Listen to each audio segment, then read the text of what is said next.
자, 여기서 보이는 이제 h가 0이 되는, 그러니까 얘가 이제 이 질량 중심과 원이 이제 저기서 거의 원인 형태의 물체인 경우에 질량 중심과 h의 값 이제 질량 중심까지의 거리가 0인 경우에 주기가 무한대가 돼서 진동하지 않는다, 이렇게 써놓은 거라서 예, 그걸 해석하는데 좀 걸렸습니다. 자, 그러면 여기서 좀 특이한 게 있는데, 그러니까 중력가속 G를 측정하는 걸 한번 해보자, 이 소리예요. 중력가속 G를 어떻게 측정할 거냐면, 자, 물리진자인데 막대기가 있어요. L만큼 길이의 막대인데, 균일한 질량을 가진 막대인데, 우리가 가지고 있는 이 주기를 통해서 계산을 해보자 이거예요. 이거 사실 우리 중력가속 측정 실험에서 이미 했던 거죠. 거의 유사하게. 자, 교과서에 나온 대로 한번 따라가 보도록 합시다. 관성 모멘트는 중심에서의 회전축이 중심에서의 막대 관성 모멘트에 평행축 정리에 의해서 거리만큼 이동한 h 제곱을 해준 거죠.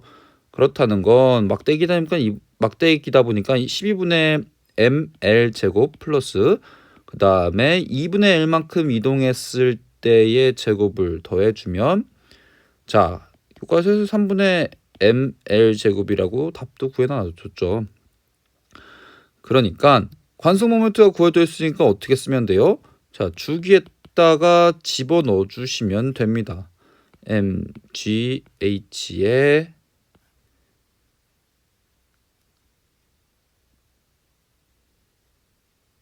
저기 뭐야, h 대신에 2분의 1 L이 되겠죠. 질량 중심까지의 거리니까. 자, 그리고 관성 모멘트 3분의 1 ml 제곱을 곱해 주시면 됩니다. 그러면 이렇게 날아가서 결국 2파이 루트 3분의 g 3g분의 2l이 되고, 그렇죠. 자, 이걸 구하려면 주기의 제곱을 계산하면 4파이 제곱에 3g의 2l이 되니까 g는 이꼴 어떻게 구할 수 있어요? 3t 제곱에 8파이 제곱 l로 계산할 수 있다는 겁니다. 중력가속도를. 자, 이런 식으로 측정할 수 있다는 걸 써놨어요. 이렇게 알고 넘어가시면 될 것 같습니다. 여기 이제 보이는 문제가 있는데, 이거는 마찬가지로 어떤 자의 물리진자의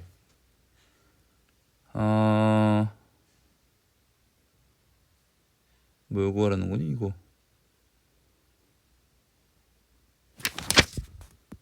진동 주기 t를 구하래요. 진동 주기 계산하라는 거니까 여기다가 ml 제곱 쓰고 2분의 1, 아까 똑같이 우리 그 g 값 앞에서 계산한 것처럼 계산을 해서 유도에 냈고, b 같은 경우에는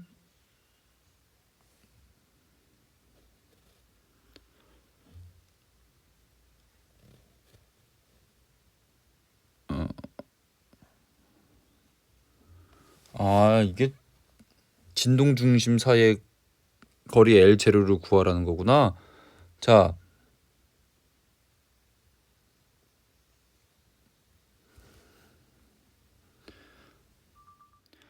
설명을 하지 않고 넘어온 게 있어가지고 다시 이쪽으로 돌아왔습니다. 자, 물리진자의 주기가 이런 식으로 주어지고, 이렇게 주어진다면 이 관성 모멘트가 이 물체의 형태에 따라서 많이 바뀌게 될 텐데, 이 h 길이를 바꿔줌에 따라서 보통은 이제 이게 막대라고 한다면 관성 모멘트가 그 어떤 12분의 ml 제곱에 플러스 mh 제곱으로 주어지겠죠. 그런 식으로 어떤 물리 진자가 있을 때 이 형태에 따라서 관성 모멘트가 많이 바뀌게 되는데, 이 h를 조절해서 그 어떤 희한한 형태의 물리 진자인 경우 길이를 조절해서 그 물리 진자의 주기가 물리진자의 주기가 단진자의 주기처럼 생각되게 단진자의 주기가 같은 단진자처럼 만들 수 있습니다. 그걸 그러니까 5점에서 어떤 L0만큼 떨어져 있다고 했을 때, 그러니까 어떤 L0만큼 떨어져 있다고 했을 때 그 단진자처럼 행동하게 만들기 위한 그 점까지의 거리를 우리가 진동 중심이라고 얘기를 합니다.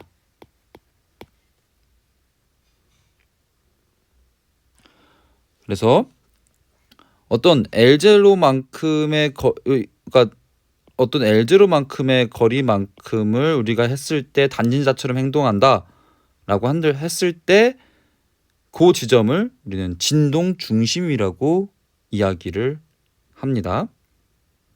아시겠죠? 질량 중심과 어떤 지점이 있을 때, 어떤 원점이 있을 때 요게 요 값이 이제 관성 모멘트의 형태에 따라서 좀 바뀌는데, 이게 단진자처럼 행동할 때 단진자처럼 행동한다는 건 2파이 루트 G분의 L 형태로 떨어진다라고 했을 때 주기가 그럴 때의 여기를 이 원점을 진동 중심이다라고 이야기합니다.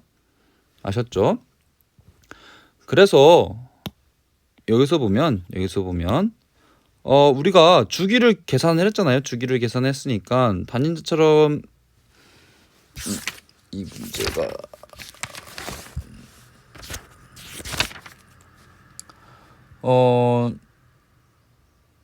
진동 중심 사이의 거리를 계산한 거니까 여기가 어떻게 될 때 이제 L0가 얼만큼일 때 이렇게 표시가 되냐라고 했을 때 L0가 3분의 2 L이면 그렇게 된다는 거예요. 여기 갖다가 놓고 생각을 해서 L0가 3분의 2인 지점에서 단진자처럼 2파이 루트 G분의 L의 형태의 주기를 가지며 이게 진동 중심이다 라고 이야기하는 겁니다. 자, 여러분들 이번엔 단순 조화 운동과 등속 원운동과의 상관관계에 대해서 생각해보는 시간을 갖도록 할 거예요.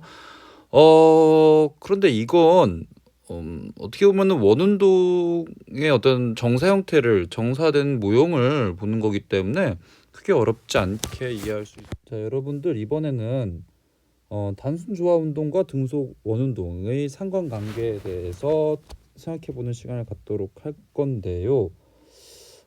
근데 뭐 어떻게 보면은 원운동을 투영해서 단순조화 운동을 표시를 해왔기 때문에 어렵게 생각하지 않아도 될 것 같습니다.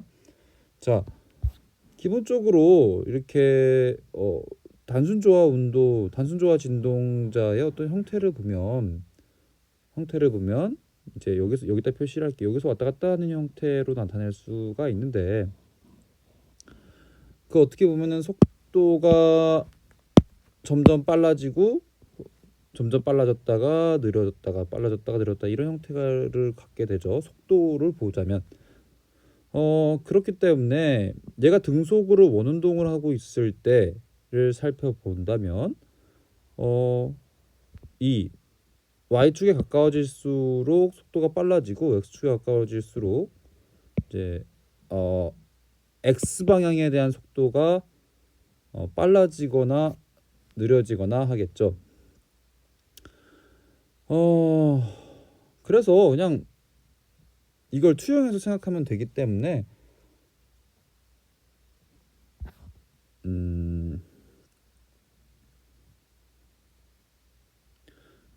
위치에 대한 것도 그렇고 속도에 대한 것도 그렇고 가속도에 대한 것도 그렇고 다 이런 그냥 원운동을 대비해서 생각하면 됩니다.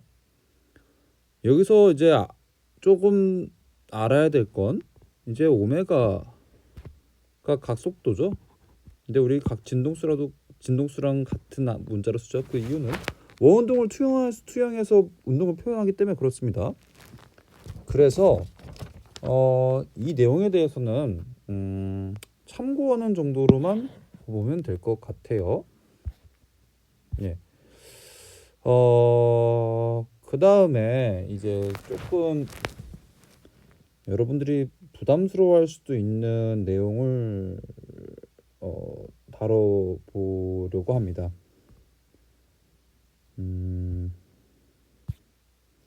자, 이거 감쇄조화 진동 운동인데, 감쇄조화 진동에 대한 운동인데요. 이게 뭐냐면 단순한 조화 진동자의 저항 요소가 가미되어 있는 이런 형태의 운동을 어떻게 기술하겠는가에 대한 이야기입니다. 이게 왜 어렵냐라고 했을 때 사실 여기 밑에도 보이지만 이런 형태의 미분 방정식을 해결해야 하는 숙제가 있기 때문에 어렵다고 이야기할 수 있습니다. 우리는 이걸 전부 해결하진 않을 거예요. 그런데 기본적으로 그러니까 왜 그렇게 되는지 모르고 그런 해들을 받아들여야 하기 때문에 조금 머릿속이 혼란스러울 수 있겠지만 일단은 나타나는 해를 보고 이런 현상도 있구나 정도를 받아들여주면 좋을 것 같아요. 자, 그러면 우리가 처음부터 차근차근 이야기를 해보도록 합시다. 참 여기 교과서에 나온 건 참고로 미급 감쇄에 대한 이야기만 살짝 꺼내다가 쓴 거예요. 자, 우리가 배울 건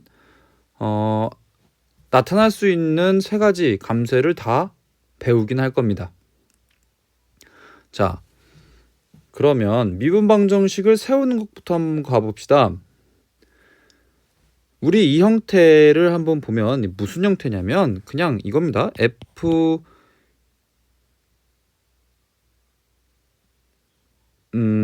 이꼴 마이너스 KX 마이너스 BV를 그냥 그 가속도와 속도에 대한 속도 그 다음에 위치에 대한 형태로 들어있죠. 지금 이거를 뉴턴 방정식을 세운 건데 이 어떤 감쇄조화 진동자에 대한 뉴턴 방정식을 세워놓은 모습인데 얘를 시간에 대한 두 번 미분 아니 그러니까 그 변위에 대한 시간의 두 번 미분 그러니까 가속도 그 다음에 변위 그 다음에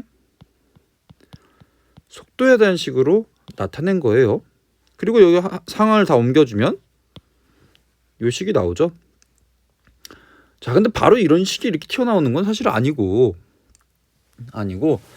일반적으로 봤을 때 자, 조금 더 쉽게 쓰기 위해서 우리가 아까 그 식이 어딨죠? m dt 제곱 d 제곱 x 플러스 b dt분의 dx 플러스 kx 이꼴 0이라는 거에서 자, m을 다 나눠주고 예, 그리고 나서 여기에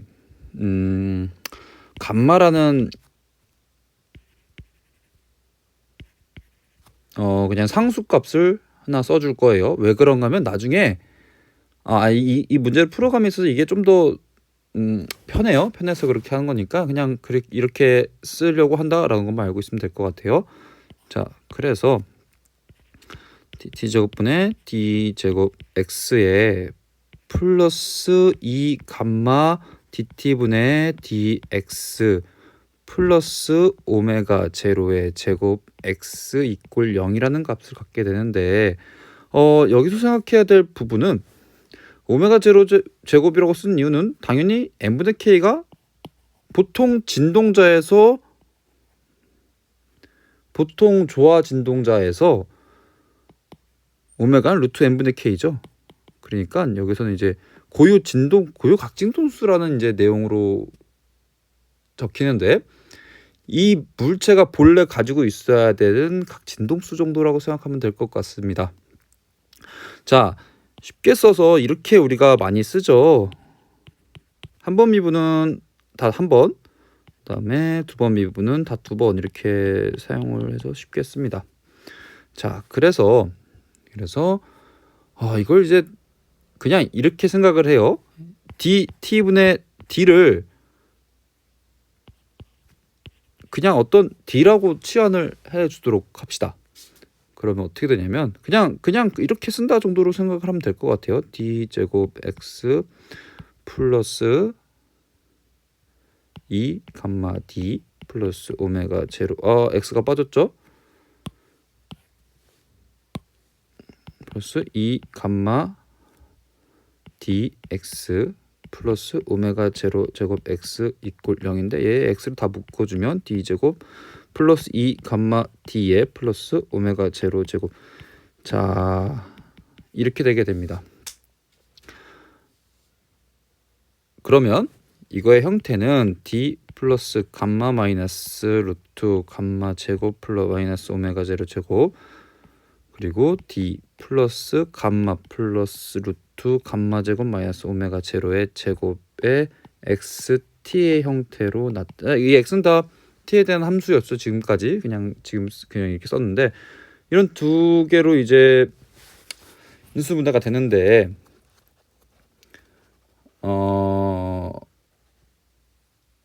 그래서 이렇게 됩니다. 그래서 이거에 대한 해가 어떻게 되냐라고 했을 때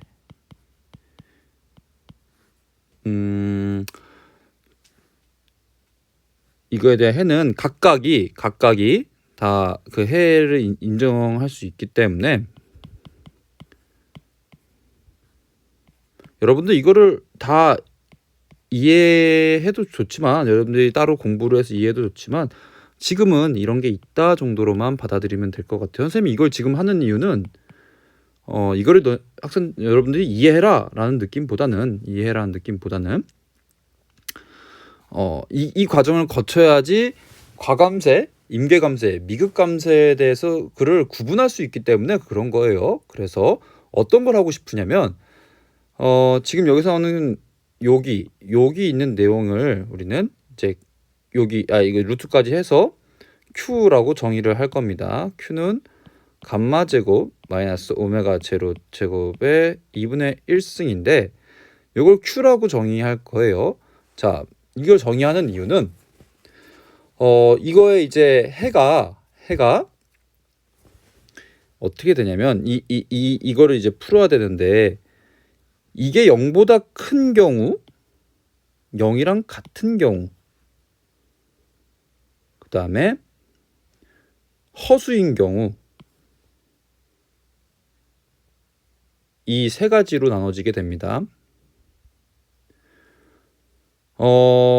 이 q가 0보다 큰 경우에는 과다감소라고 해서 어떤 형태로 주어지게 되냐면 감세가 너무 강해서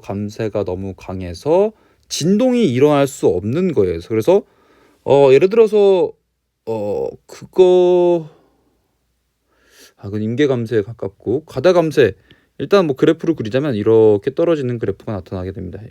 이렇게 xt 그래프가.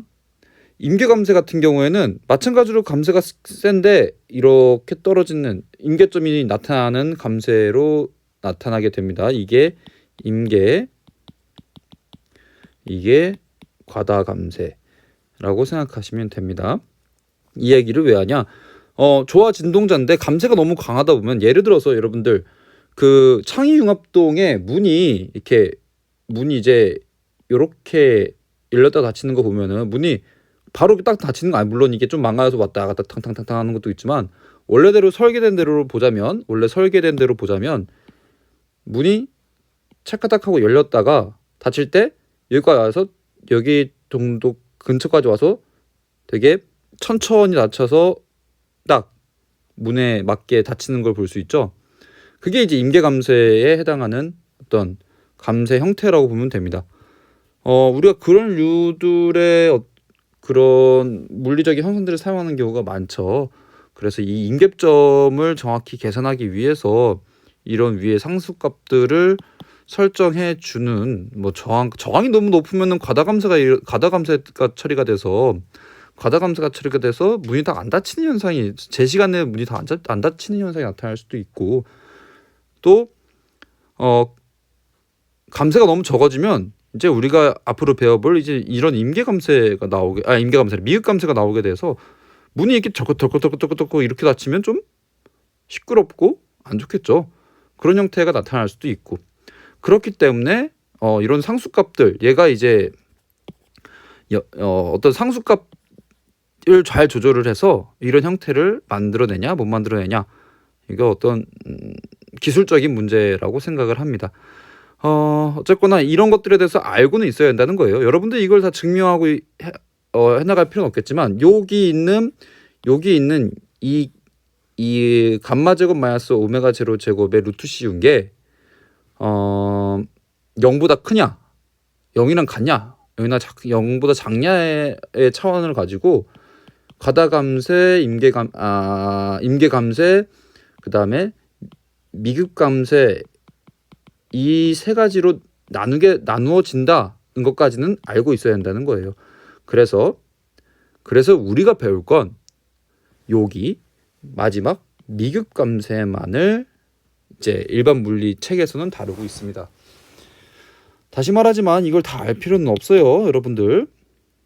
이건 그냥 요거가 요 Q로 정의된 감마 제곱 마이너스 오메가 제로 제곱의 루트 씌운 게 어떤 이 기준이 되기 때문에 설명을 한 거예요. 그 다음에 과다감쇄와 임계감쇄, 그 다음에 미흡감쇄, 이 세 가지가 있다는 거를 알고 있으면 좋을 것 같아요. 다시 교과서로 넘어가서 그래서 여러분들이 이제 미급감쇄에 대해서 이야기를 해야 되는데, 미급감쇄의 해가 나타나는 방법도 사실 조금 복잡한데 이거에 대한 해를 구하는 거를 이렇게 이제 미흡감쇄에 대한 해가 이렇게 나온다는 걸 진행을 할지 말지는 아직은 또 고민이에요, 선생님이. 이게 허수로 나타나는 되기 때문에 Q에 이제 I를 곱해서 오메가 D 이런 식으로 문제를 풀기 시작을 하는데, 그래서 일단 일반 물리 책에 나온 대로 책에 있는 거를 중심으로 나아가도록 해 보겠습니다. 뭐 어쨌거나 xt에 대한 x에 대한 t의 함수가 감쇄항과 진동항으로 나눠진다는 거예요. 감쇄항과 진동항으로 나눠지기 때문에, 자, 그렇기 때문에 뒤에서 오면, 자, 요게 이제 감쇄항으로 나타나고, 그 다음에 여기서 이제 진동하는 요게 여기 감쇄하는 부분에 갇혀서 진동하는 형태의 물리적 현상이 나타난다는 겁니다. 그래서 여기서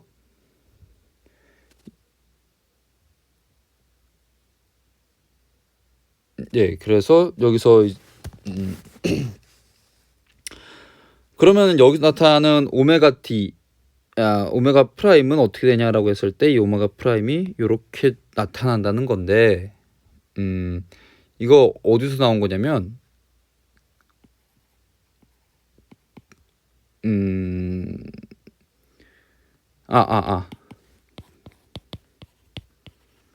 여기서 나온 겁니다. Q가 허수기 때문에 Q에다가 이제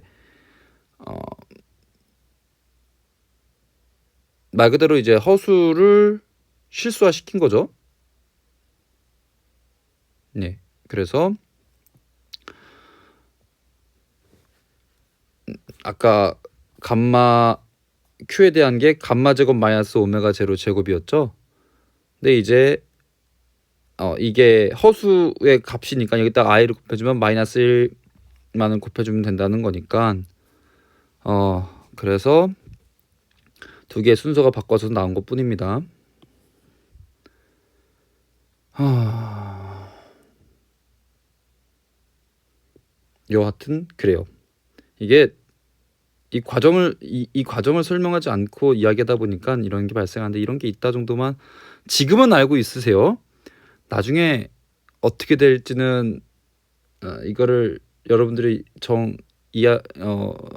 받아들이기 힘든 모습이 보이면 하나하나 차근차근 설명을 해 주도록 하겠습니다. 어쨌건 자, 이게 진폭에 대한 감소향으로 나타나기 때문에, 그러면 이놈의 에너지는 어떻게 되냐라고 했을 때, 에너지 전체적인 역학적 에너지가 2분의 1 k x 제곱 xm 제곱의 익스포넨셜 n분의 bt로 나타난다라고 이제 설명을 하고 있어요. 그래서 역학적 에너지도 여기에 나타난 지수함수 형태로 감소한다 라고 생각하고 있으면 될 것 같습니다. 이번 단원을 설명하기가 참 선생님도 어려운 게 어떤 근본적인 내용을 이야기해 주기가 어렵습니다. 그래서 여러분도 이번 단원을 이야기할 때는 그냥 이런 게 있구나 정도로만 일단은 받아들여주면 좋을 것 같습니다. 자, 여러분들 이번에는 강제진동과 공명에 대해서 이야기해 보려고 합니다. 강제진동은 말 그대로 어떤 형태의 식에서 나타나냐면, 자, 아까랑 이제 이거는 뭐 감쇄항이 있을 때 이런 식으로 존재. 여기에는 외부에서 강제로 작용하는 힘이 있냐 없냐, 이거 갖고 강제 진동이냐 아니냐를 구분할 수 있고요. 만약 감쇄항이 없다면 이런 형태의 항에서 나타나는 겁니다. 자, 여기서 말하는 이제 오메가 D는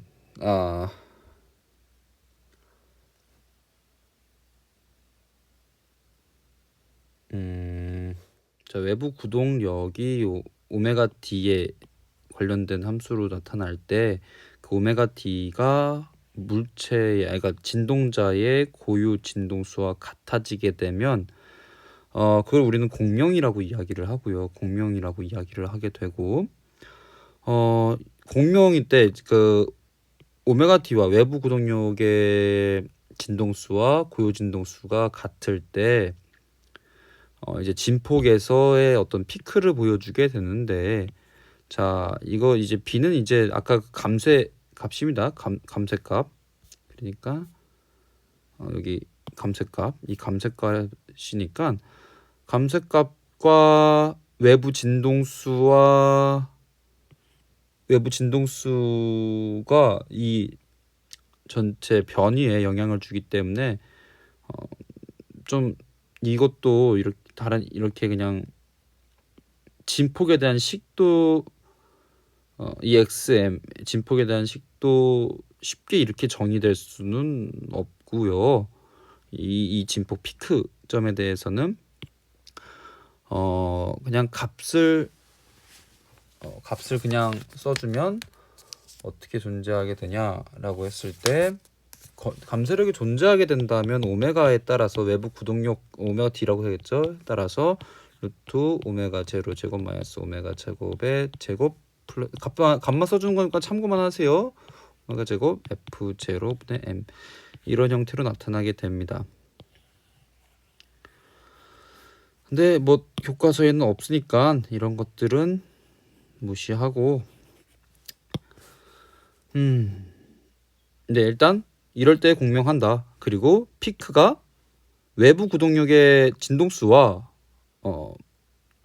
어떻게 보면 감쇄 상수에 따라 두 가지 다 어떤 결합의 형태로 피크 값이 달라진다. 피크라고 하면은 공명을 했을 때 나타나는 진폭, 최대 진폭이라고 생각하면 됩니다. 값이 달라진다 라고 알고 있으면 좋을 것 같아요. 여기 그래프에서도 보다시피 1일 때, 그러니까 외부 구동력의 진동수와 고유 진동수가 값이 같을 때 최대 진동수가 보통보다 굉장히 높아지는 거 보이죠? 이렇다는 걸 알고 있으면 될 것 같습니다. 예. 자, 정리를 한번 해보겠습니다. 진동에 관한 정리가 여기 할리데이 참 좋은 게 여기에 전부 다 우리가 배운 게 정리가 되어 있습니다. 자, 처음에 진동에 관련해서 주기가 이제 진동수분의 1이라는 거 알았고, 그 다음에 이렇게 표시한다. 얘 한 번 미분했을 때 이렇게 되고, 두 번 미분했을 때 A가 나오고, 뭐 이거 증명하는 방법은 얘의 주기, 한 주기 넘어갔을 때와 얘가 같다는 걸 통해서 뭐 이거를 유도해 냈었죠. 그리고 뉴턴 운동 방정식이 진동자에 연관지어서 오메가는 루트 n분의 k라는 것을 구했고, 따라서 위에 있는 것과 같이 생각을 해서 주기를 계산했고, 각 진동자에 대한 거, 그 다음에 단진자에 대한 거, 그 다음에 물리진자에 관한 거, 주기에 대해서 세 가지 다 배웠었죠. 그리고 나서 물리진자를 이제 단진자의 주기로 바꿔주는 그 거리, 그러니까 질량 중심으로부터의 어떤 그 거리를 우리는 진동 중심이라고 이야기를 했고요. 밑에 감쇄조화 진동자에서 이 해는 저 아까도 말했지만 미극 감쇄에 대한 해고, 미극 감쇄에서는 요 항이 그러니까 외부 여기 그러니까 그 진동항의 진동수가 이렇게 주어진다. 요건 아까 말했다시피 Q 인자의 어떤 허수 부분을 제외하고, 그러니까 허수라는 걸 가정했을 때 이렇게 나올 수 있다는 거고, 따라서 이놈의 에너지는 최대 변이가 이렇게 요 감쇄항에 의해서 작아지는 것만큼이 역학적 에너지가 적용이 된다. 그리고 외부 구동력의 진동수가 그 진동자의 고유 진동수와 같을 때 진폭의 피크가 생겨서 공명이 일어난다. 여러 가지 사례가 있는데 공명에 대한 건 여기 써져 있는 거 보니까 진짜 많죠. 이런 것도 한 번씩 읽어보면 재밌을 것 같습니다. 자, 여기까지가 진동에 대한 개념입니다. 정말 여러분들이 사실 많은 부분 상식적으로 알고 있는 부분도 있었고 이미 배운 것들도 많았고 했죠. 그래서 여러분들이 문제를 풀어볼 건데, 연수 문제 중에 할리데이 연수 문제 많이 풀어봤겠지만 이번 시간엔